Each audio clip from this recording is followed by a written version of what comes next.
Hello children, welcome to your English video class.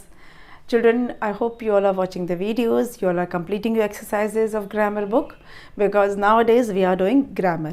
हम grammar की book ही कर रहे हैं, grammar की बुक एक्सरसाइज कर रहे हैं और पिछले कुछ वीडियोस में मैंने आपके साथ जो किया है वो डिस्क्राइबिंग वर्ड्स, डूइंग वर्ड्स ये सब किया। फिर हमने यूज़ ऑफ हैज़ और हैव किया और स्टार्ट किया है use of a and the. तो use of a and the मैं एक्सप्लेन कर चुकी हूँ, कब हम ए यूज़ करते हैं, कब एन यूज़ करते हैं, कब द यूज़ करते हैं, ये हम कर चुके हैं। एक्सरसाइज स्टार्ट कर दिया है पिछले वीडियो में। तो आज के वीडियो में हम कंटिन्यू करेंगे एक्सरसाइज को ही। पिछले वीडियो में मैंने 2 एक्सरसाइज आपकी कंप्लीट कराई थी। आज के वीडियो में हम 3rd एक्सरसाइज करेंगे जो कि है fill in the blanks. So open your book, page number 46। Grammar book आपको खोलना है, superb English grammar book, page number है 46। क्वेश्चन नंबर 3 से हम स्टार्ट करने जा रहे हैं। क्वेश्चन नंबर है आपका 3। यहाँ पे क्वेश्चन नंबर्स आपकी ग्रामर बुक में मैंने आपको स्टार्टिंग में ही बताया था कि रोमन नंबर में लिखा हुआ है। तो this is question 3। Fill in the blanks with a and the. Fill in the blanks with a and the। चलिए, तो फर्स्ट वन पहले मैं क्वेश्चन से लिख देती हूँ। I bought blank pencil and blank eraser dash pencil was costly but dash eraser was cheap। Okay, let us complete this one first। I bought, यहाँ पे क्या है, पेंसिल है।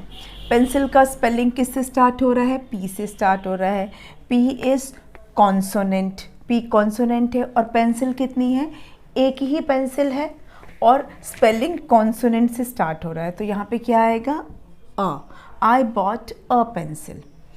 Now here spelling of eraser starts with E। E is a vowel letter, एक vowel letter है और eraser एक है, इसलिए we will write an। I bought a pencil and an eraser। Now हम सेम इसी पेंसिल की बात कर रहे हैं वापस से यहाँ पर, सेम दिस पेंसिल। तो क्योंकि हम सेंटेंस में सेम नाउन रिपीट कर रहे हैं, उसी नाउन के बारे में बात कर रहे हैं, तो here we will write the pencil। The pencil was costly but the eraser was cheap। Same pencil same eraser के बारे में हम दोबारा सेंटेंस में बात कर रहे हैं। I bought a pencil and an eraser। मैंने एक पेंसिल खरीदी और एक इरेजर खरीदा। अब जो पेंसिल मैंने खरीदी है वही पेंसिल की बात हो रही है। वो पेंसिल कॉस्टली है पर इरेजर जो है वो चीप है, वो सस्ता है। क्योंकि हम सेम पेंसिल सेम इरेजर की बात कर रहे हैं, इसलिए हम यहाँ पे द यूज़ करेंगे। जैसा कि मैंने आपको एक्सप्लेन किया था पिछले वीडियो में कि हम द कब यूज़ करते हैं, जब हम सेम नाउन की बात सेंटेंस में रिपीट करते हैं। तो now number 2, look at stars twinkling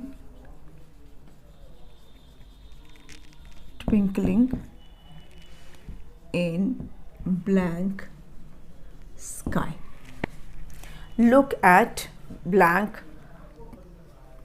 यहाँ पे क्या है? स्टार्स है, मतलब एक से ज़्यादा।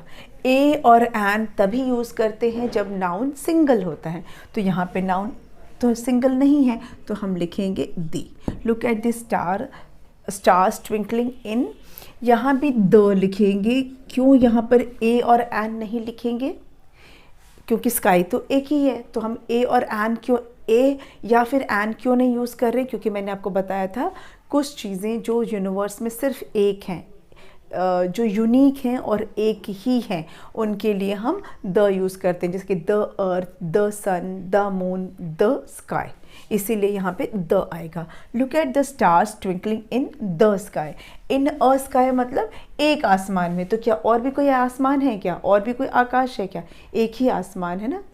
जो चीज़ सिर्फ एक होती है, पूरी दुनिया में एक होती है, उसके लिए भी हम द यूज़ करते हैं, मतलब उसका कोई सब्स्टिट्यूट नहीं है। There are not many sky, ऐसा तो नहीं कि एक स्काई यहाँ पर है, दूसरा स्काई कहीं और पर है। There is only one sky, ठीक है, इसलिए। Number 3 dash Yamuna is dash long river. Now here Yamuna, Y consonant है, एक ही है यमुना, लेकिन यहाँ पर हम ए नहीं लिखेंगे, यहाँ हम लिखेंगे द। क्यों? क्योंकि मैंने आपको बताया था रिवर्स के नाम है, माउंटेन्स के नाम है, तो उसके पहले हमें द लगाना होता है, इसीलिए हम यहाँ पे द लगाएंगे। The Yamuna is a long river, ये एक लंबी नदी है, ठीक है। एल और आर दोनों ही कॉन्सोनेंट लेटर्स हैं, ठीक। सो इसीलिए the Yamuna is a long river. Number 4 dash QURAN is dash holy book of Muslims, of the Muslims।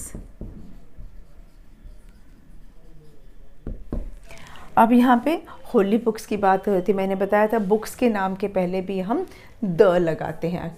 जो बुक्स होती हैं, स्टोरी बुक्स हो चाहे कोई भी बुक्स हो, बुक्स के नाम से पहले हम द लगाते हैं, और होली बुक के नाम के पहले तो लगाते ही हैं। तो हम लिखेंगे the Quran is a holy book, मतलब और भी बहुत सारी होली बुक्स हैं, लेकिन उनमें से एक ही होली बुक है। The Quran is a holy book of Muslims. Number 5 dash Gita is dash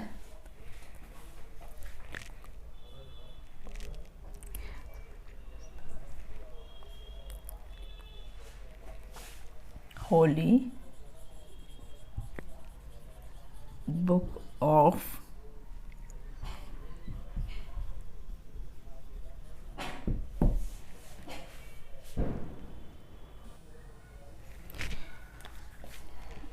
okay. Again ये गीता क्या है? Gita is a holy book, तो यहाँ पर दी लगाएंगे। The Gita is a holy book of the Hindus. The Gita is a holy book of Hindus.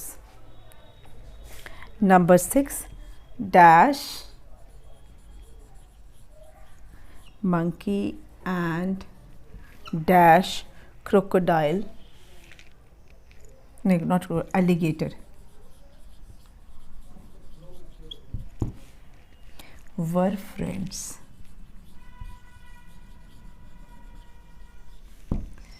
okay, monkey, M is consonant, consonant letter है, तो हम लिखेंगे अ मंकी एंड ए क्या है?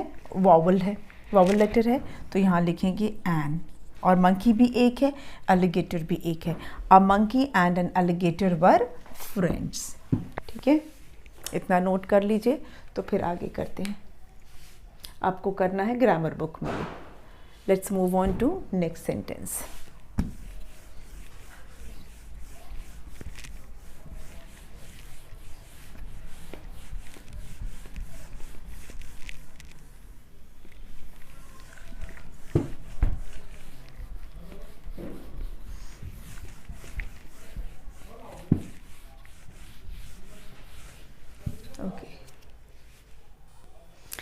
Sentence number 7 Manu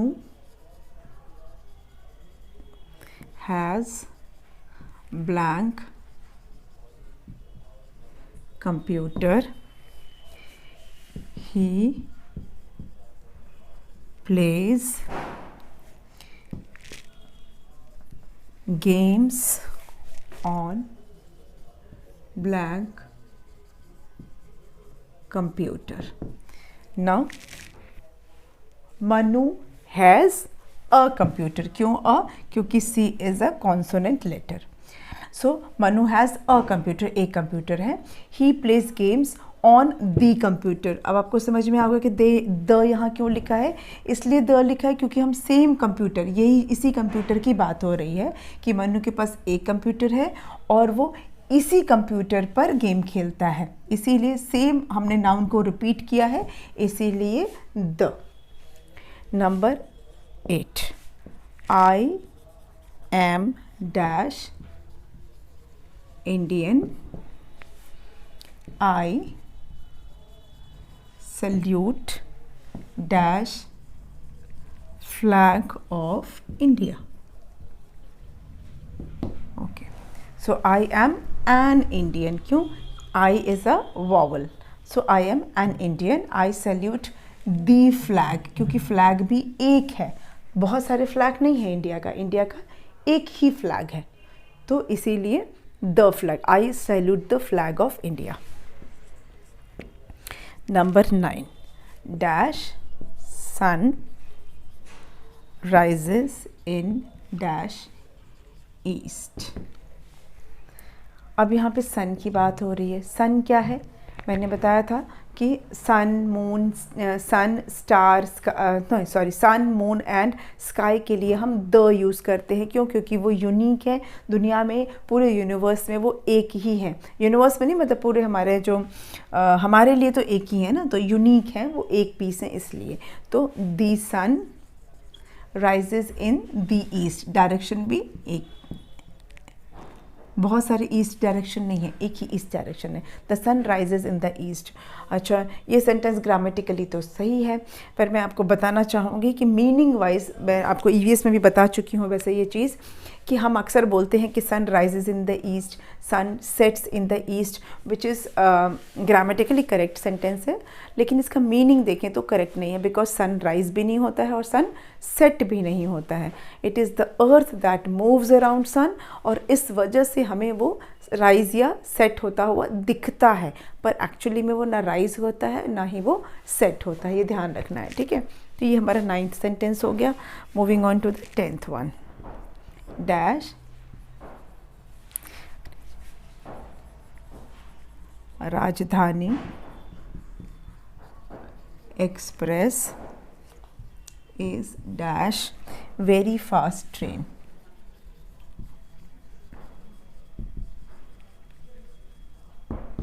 अब ट्रेन्स के नाम के आगे भी हमें द लगाना है, क्योंकि वो भी एक ही है, बहुत सारे राजधानी एक्सप्रेस नहीं है।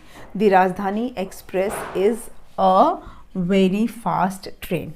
The Rajdhani express is a very fast train. तो ये हो गया आपका question number 3। Moving on to question number 4। Question number 4 पे आ जाते हैं, इसको इरेज कर दें पहले। क्वेश्चन नंबर 4 में क्या करना है आपको? Cross the wrong article. Wrong article होगा तो उसको क्रॉस कर देना है।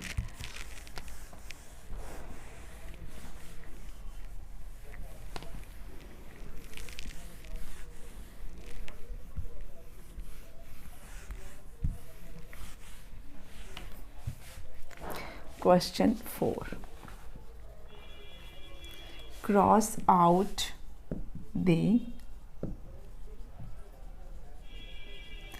wrong article in the following sentences.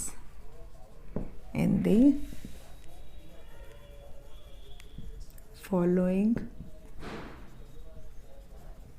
अगर जो भी रॉन्ग आर्टिकल है उसको क्रॉस करना है। दो ऑप्शंस दिए हुए हैं, एन या द। इंडियन टीम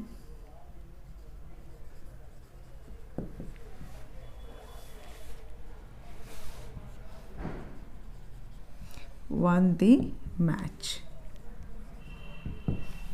क्या होगा यहाँ पे? एन इंडियन टीम नहीं होगा, द इंडियन टीम, क्योंकि इंडियन टीम एक है, the Indian team. An Indian team नहीं होगा, ठीक है। The Indian team one the match. तो क्रॉस करना है आपको रॉन्ग वाले को, तो हमने एन को क्रॉस कर दिया। Number 2, oblique the red fort was built by Shahjahan.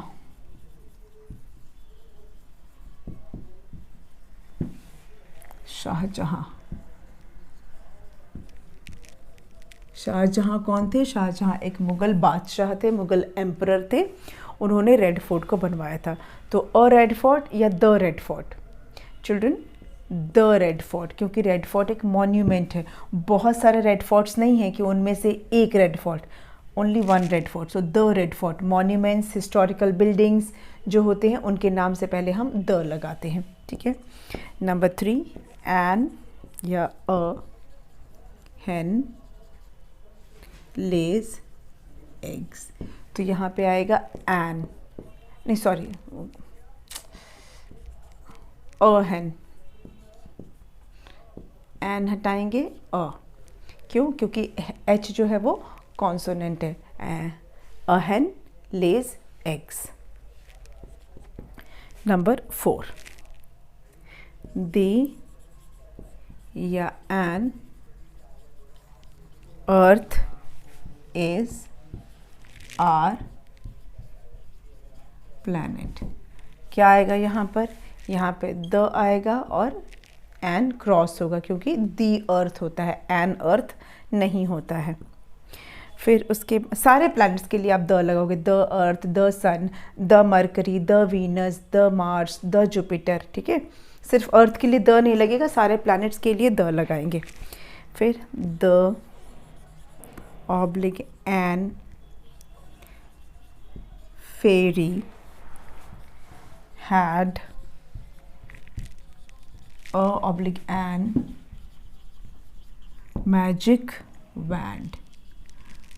जो छड़ी होती है ना, जादू की छड़ी, उसको वैंड बोलते हैं। सो द या एन फेरी क्या होगा? The Pheri. एन फेरी नहीं होगा, the fairy had a magic wand. The fairy had a magic wand. Last sentence है a oblique an octopus lives in an oblique the sea। तो यहाँ पर N होगा क्योंकि ओ जो है वो वावल है, आपको पता ही है। तो an octopus lives in the ocean. An octopus lives in the ocean. तो ये हो गया आपका क्वेश्चन नंबर 4, हमने कंप्लीट कर लिया। अब आपका बच्चा है एक फन टाइम, ठीक है। फन टाइम वाला एक्टिविटी रह गया है और कुछ होमवर्क बच गया है जो मैं आपको इससे रिलेटेड दूंगी, वो हम करेंगे नेक्स्ट वीडियो में। आज के वीडियो को यहीं पे बंद करते हैं और मिलेंगे नेक्स्ट वीडियो में, ठीक है। इसे आप कर लीजिएगा। Thank you.